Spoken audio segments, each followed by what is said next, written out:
தேவனே நான் ஓமதண்டையில் இன்னும் நெருங்கி சேர்வதே என் ஆவல் பூமியில். 66 சங்கீதம் 18வது வசனம். என் இருதயத்தில் அக்கிரம சிந்தை கொண்டிருந்தேன், ஆனால் ஆண்டவர் எனக்கு செவி கொடார். ஜெபமே கேட்கப்படாதுங்க. கர்த்தருடைய பிள்ளைகள் கவனிக்கணும். ஏன் ஜெபம் கேட்கப்படல?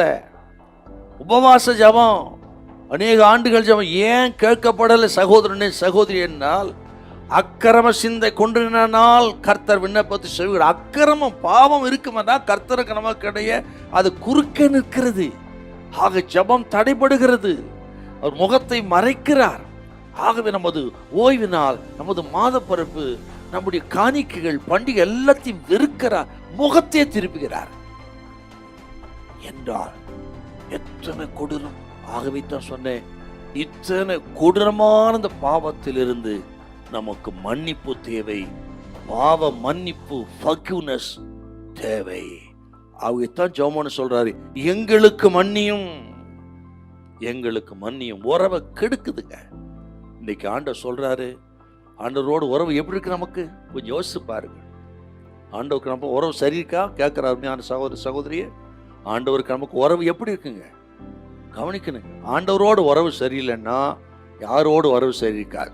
இது நீங்க மனசுல வைக்கணும். நீங்க தேவனோடு உறவு சரியில்லை என்றால் குடும்பத்தோடு சரி, நண்பர்களோடும் சரி, சபையோடும் சரி, யாரோடு உறவு சரி இருக்காது. தேவனோடு உறவு சரியா இருந்தா எல்லா உறவும் சரியா இருக்கும். ஆகவே சீக்கிரம் அதுதான், ஆண்டவரோடு உறவை சரி பண்ணுங்கள்.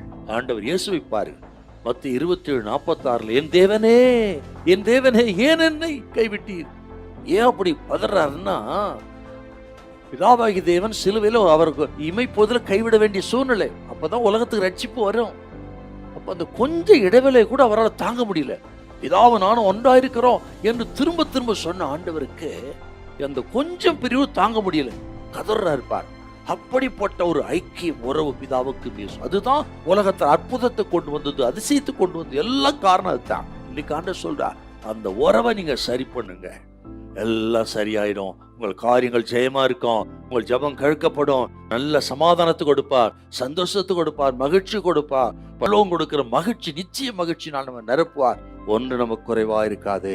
ஹல்லேலூயா, ஹல்லேலூயா.